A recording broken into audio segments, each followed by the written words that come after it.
planet Earth's a rocket wagon train upon a journey. And what if aliens don't fight an actress named Sigourney?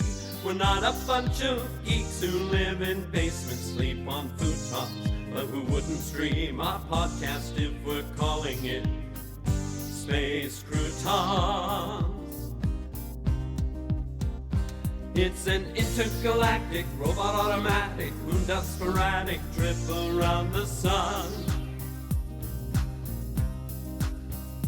It's a totally terrific, proven scientific, freaking fantastic phaser set to fun.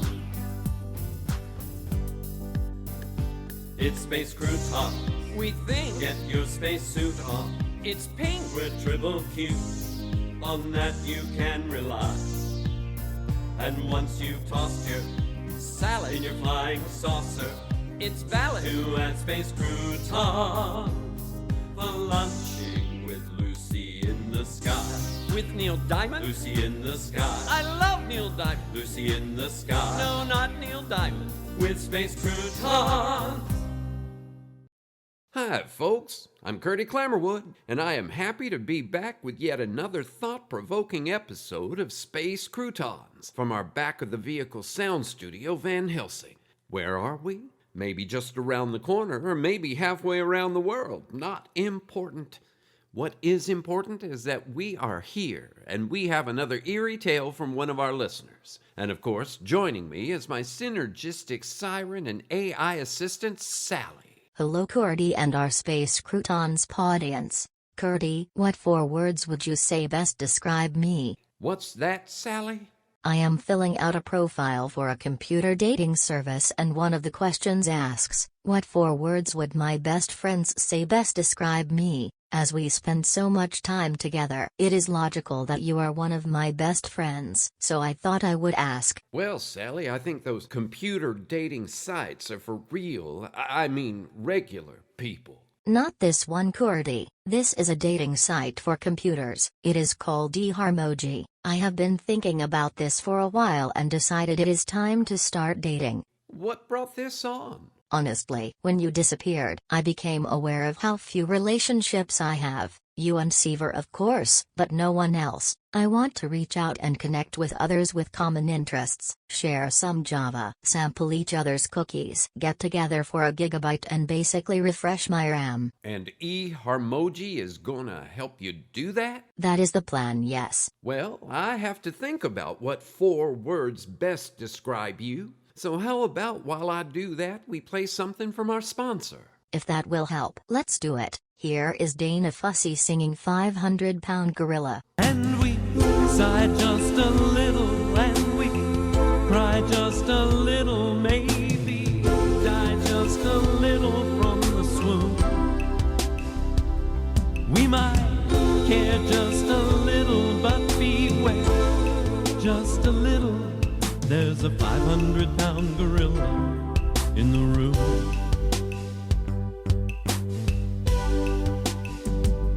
Breaking down the code that keeps me waiting in the hallway. Why do I need permission to just believe in me? Stopping in mid-sentence as I'm bathed in realization. I'm the one who locked the door, and the one who hid the key. As we sigh just a little and we cry just a little, maybe we die just a little from the swoon. Okay, thank you, Mr. Fussy, for pointing out the obvious. And Sally, as promised, I have 4 words I think best describe you. Flashy, driven, algorithmic, and on rare occasions you can be a real motherboard. Thank you, Curdy. That was the final question. I can now submit my profile. Glad I could help, Sally. Now, on to the business at hand, or should I say the business at sleight of hand, a story for your consideration called How Many Pockets Can a Pickpocket Pick?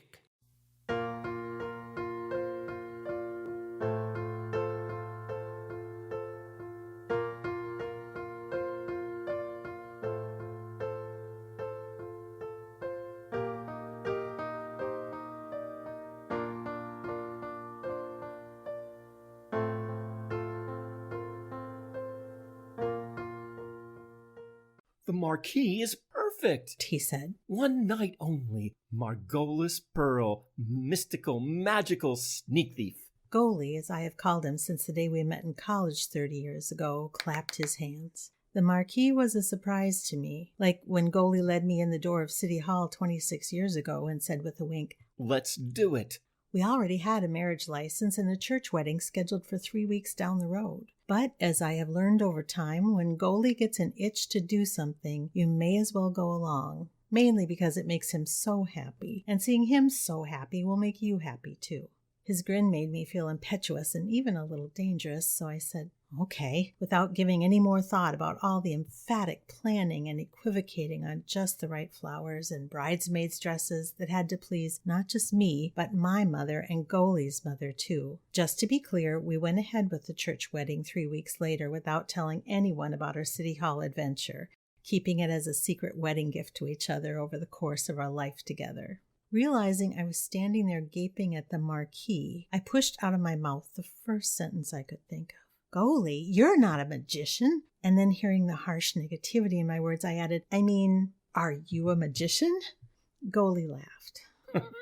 "Well, Izza, I am now. It says so right up there." He tumbled into a sustained giggle storm as he hugged me tightly. Drawing back, he held my face steady to meet my eyes. "Now, I could only afford 1 night, so 1 night only. But if it goes well, it could be the start of something." "But Golie, when did you learn to do magic?" I was running the last few weeks back through my mind. No late nights out, no time away from our financially struggling dry cleaning store, no mysterious communications of any kind to suggest anything other than our steady, structured, regular daily lives. "That's just it. I didn't have to learn it. I found it." He hugged me again. "What on earth are you talking about? Golie, are you listening? I mean, yes, I'm very happy that you are going on stage." I glance up and see that the date is today. Tonight?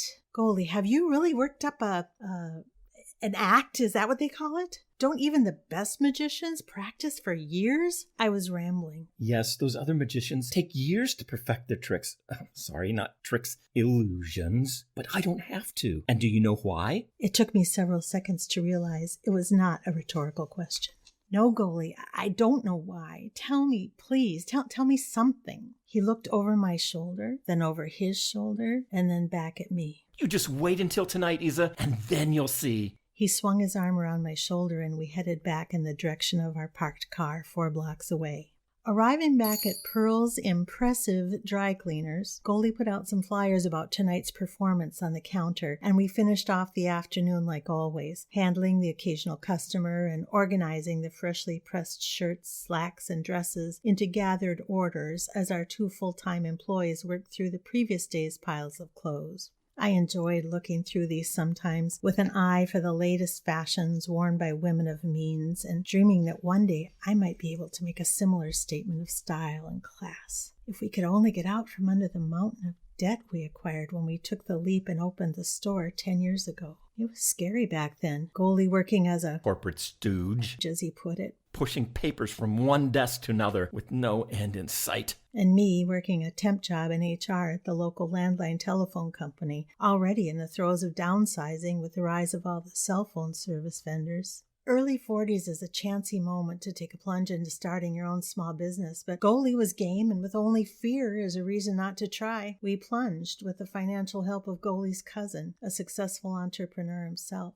So, with a slap on the back and a hearty handshake, we bought the recently vacated facility, refurbishing the dry cleaning equipment, and put up our shingle within 2 months with a grand opening event with food, drinks, and invitations to all our business neighbors in the vicinity. Near closing time, Golie's excitement was building, but he didn't speak of it, putting his finger to his lips when our eyes would meet. I turned to the storefront when I heard the bell over the door chime the arrival of a customer who I recognized from several days earlier. As he entered, I sensed anxiety and even a bit of desperation in his gait and mannerisms. He approached the counter, caught my eye, then spoke in what sounded like a rehearsed cadence. "Excuse me, I brought in a suit last week for my employer for cleaning and picked it up again just 2 days ago. In the interim, I have discovered that a small fabric pouch the color of deep red wine, big enough for a large man to fit his hand in, may have inadvertently been left in one of the jacket pockets and now has gone missing. I am hoping against all hopes that the pouch may have wound up in your lost and found. I am beside myself with worry regarding this, as the pouch has great sentimental value for my employer, and I dare say my actual job itself may be in jeopardy if I'm unable to locate it. I flashed an empathetic smile, impressed he was able to make it through the entire spiel with a single breath. Then I nodded. Absolutely. Let me check in back. I left the counter and walked quickly to the office in the back left corner of the building.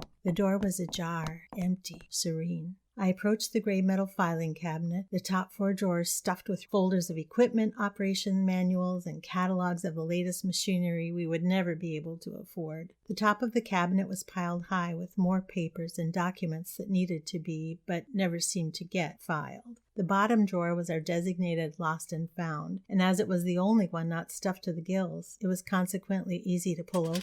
A couple of well-worn men's wallets with no ID or money inside. Those with ID or cash would have been locked up in the safe until given back to the appropriate customer. We don't keep what is not ours, Golie would preach. A cigarette-stained silk glove, a yo-yo, a half-dozen handkerchiefs, unmonogrammed, a stack of various notes, sales receipts, business cards, and other nondescript paper items, but no wine-colored fabric pouch. As I double-checked, Golie came in, grasping me gently but firmly at the waist and whispered in my ear, "Hello, cutie." Then he moved past me to sit behind the desk in the only chair in the office. As I restacked the paper items again, I casually asked, "Have you seen a dark red fabric pouch big enough to fit your hand in? It might have come out of a suit jacket pocket last week. A gentleman is back asking if we've seen it, says it has great sentimental value." There was silence as Golie sat staring off into space. "Golie, did you hear me? A dark red fabric pouch big enough..." Nope. He cut in, laughing it off. If it's not in the drawer, I'd say he didn't lose it here. What does the gentleman look like? What does it matter what he looks like? If you haven't seen it, you haven't seen it. That's what I'm saying. I haven't seen it. He sounded a bit overly emphatic. I turned. "Golie, is everything okay?" He paused, then said with a sigh, Yes, I'm just sorting through the bills. You know how that can get to me. With his right hand, he held out 3 or 4 invoices. The top ones I could see had a large overdue stamp across the middle. Yes, I know. I closed the file drawer and headed back to tell the gentleman the bad news, and before getting too far, Golie stuck his head out the door and called after, Tell the gentleman. He blinked hard. Tell him that we'll keep looking. And then he disappeared inside and shut the door solidly. When I reached the front counter, the gentleman was nowhere to be seen. I moved to the plate glass window and looked out onto the street in both directions. No sign of him. I flipped the sign on the door from open to closed, and then stooped to pick up one of the magic show flyers that must have blown to the floor when he departed.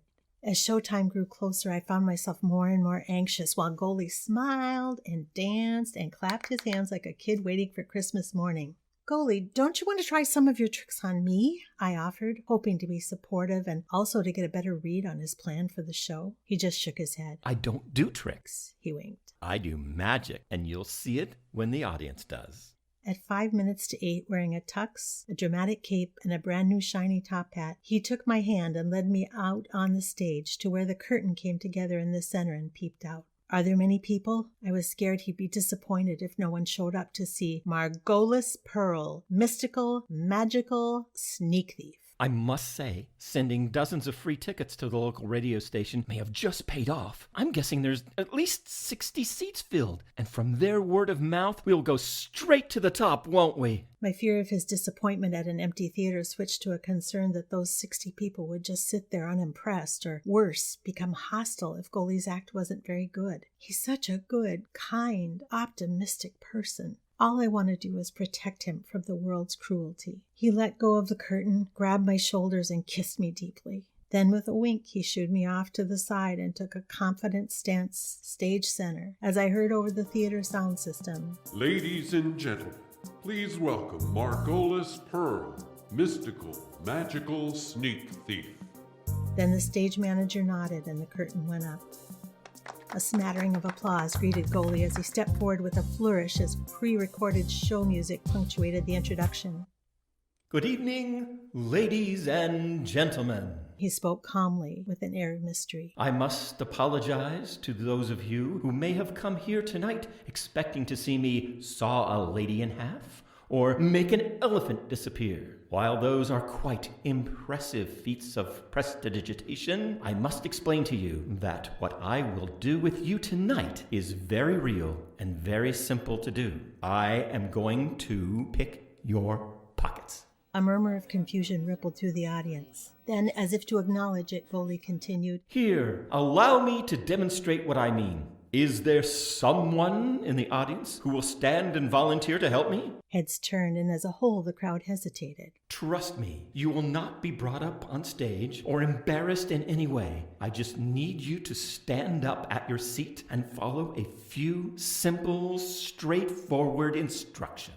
After another couple of quiet moments, a young man stood in the fourth row. Excellent. Thank you, sir. First of all, what is your name? I'm Paul. And Paul, can you assure the rest of the audience that we have never met? Sure, we're complete strangers. Now, Paul, most people, when they go out for the evening, they bring specific things along with them that they expect that they might need. A wallet or keys, things like that. Would you say, Paul, that you brought some of these things with you tonight? Paul looked around at the others and then nodded his head. Yeah, I brought stuff like that. Golie took the top hat off his head, and holding it upside down as any traditional magician would, he placed his other hand inside and closed his eyes, pausing briefly, then said as if in a trance, Paul, I am now going to reach into your front left pant pocket and tell you what I find there.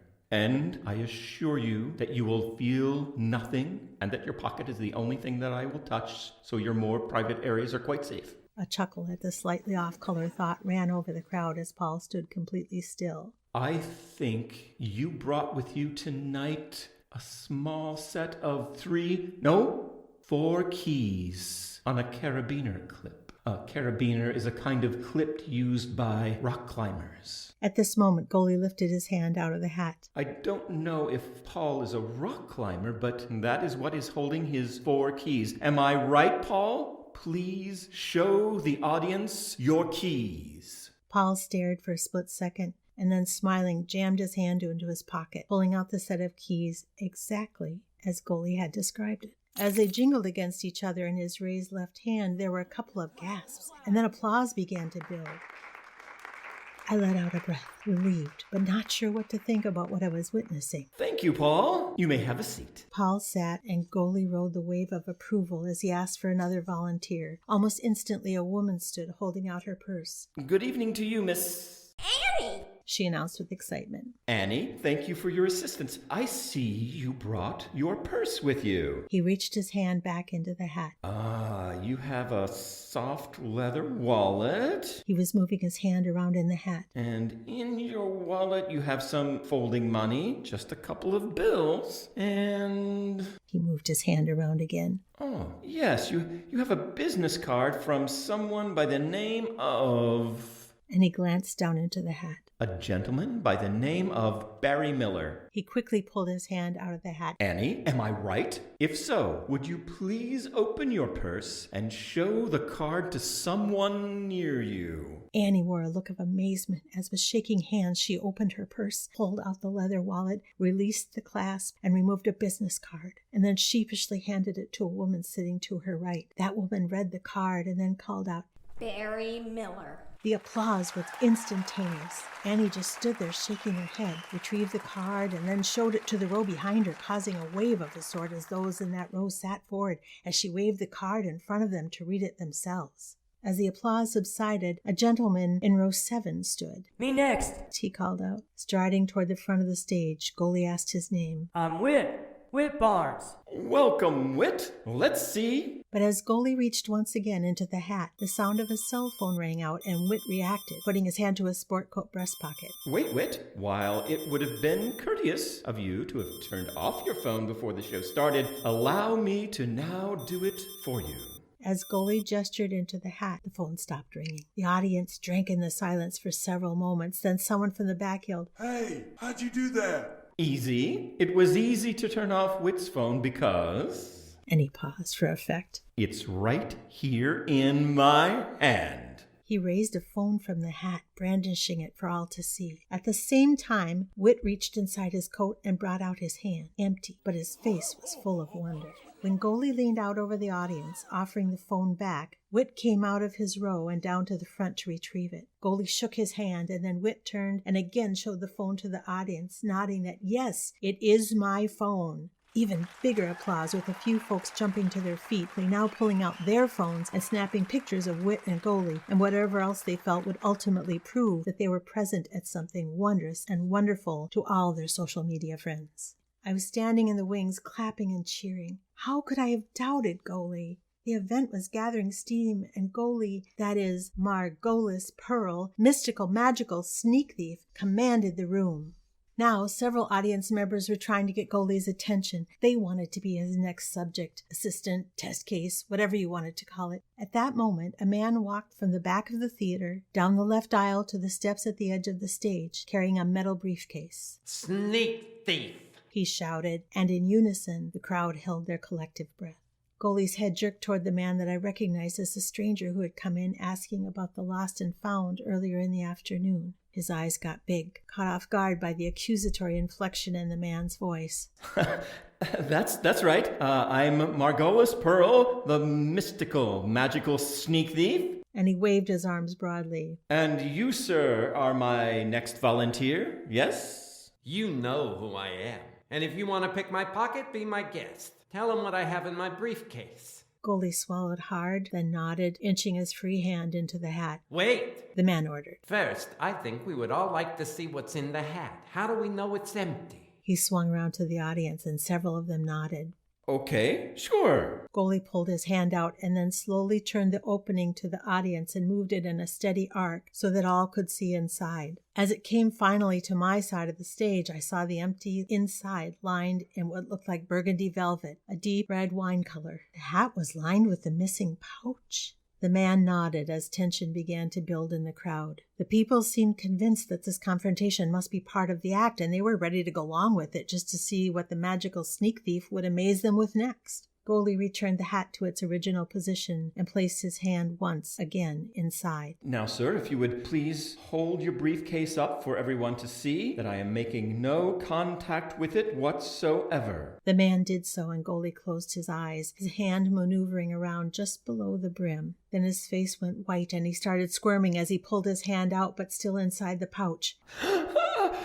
He pulled his hand out of the pouch, and it fell to the stage floor, leaving him holding his hand open and flat, and scurrying around on his palm a 6-inch live scorpion.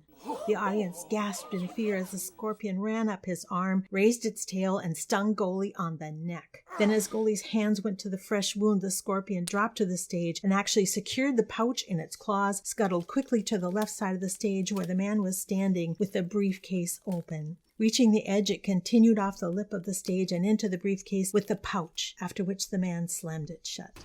The audience was frozen, not quite knowing what they were seeing, as Golie went down on one knee, pale and sweaty now, his eyes darting back and forth as his lungs labored heavily for each breath. I ran out onto the stage to help Golie as the man turned and made eye contact with the audience. Now you see me.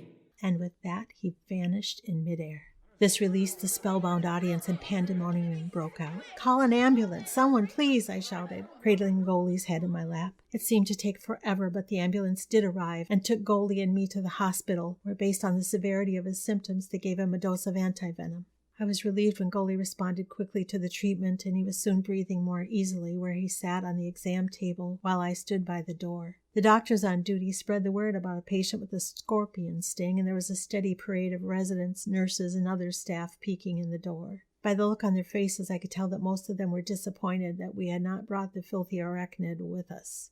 After checking his blood pressure for the 6th time, the doctor agreed that Golie was now okay to be sent home, which we reached by taxi as our car was still parked at the theater. Of course, I spent the next hour asking Golie about what happened, and he admitted that yes, he had found the pouch while cleaning out pockets last week and dropped it on his desk with plans to mark it with the customer's name for easy return. As he was feeling inside the pouch for any other possessions to catalog with it, Connor, a college student who works part-time, passed by the office with his earbuds in, which is a pet peeve of Golie's. And with his hand in the pouch, he called to Connor. Either turn off the music player or hand it over until the end of your shift. Instantly, he felt something in his hand, and he pulled it out holding Connor's music player. Connor was equally surprised, as in that instant there was no more music playing through the earphones. This is how Golie discovered the magic pocket, and this is what very nearly got him killed. This was a month ago.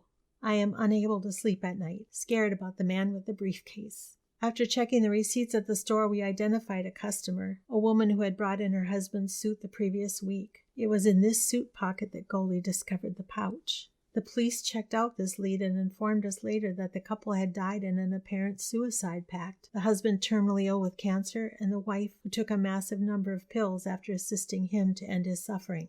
The police did take witness statements from Golie and me, as well as a couple of audience members we were able to track down, but so far, nothing. I want to get the word out. The man is dangerous. Izza Pearl.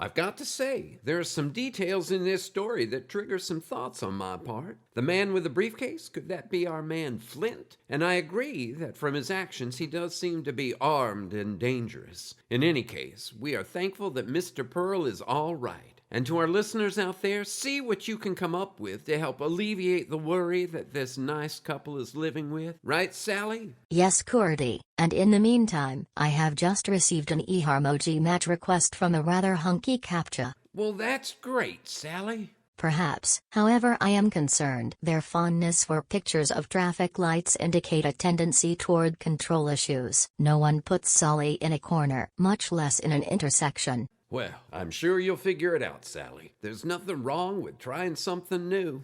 It's like my dad used to say, don't knock it until you try it. And then if you do knock it, you better hope it doesn't fall on the floor and break, or you're gonna have to pay for it. But regardless, it's time to say goodbye to our audience. As always, thanks for listening, and keep peace in your heart until our next story time. For lunching with Lucy in the sky. With Neil Diamond? Lucy in the sky. I love Neil Diamond. Lucy in the sky. No, not Neil Diamond. With Space Croutons.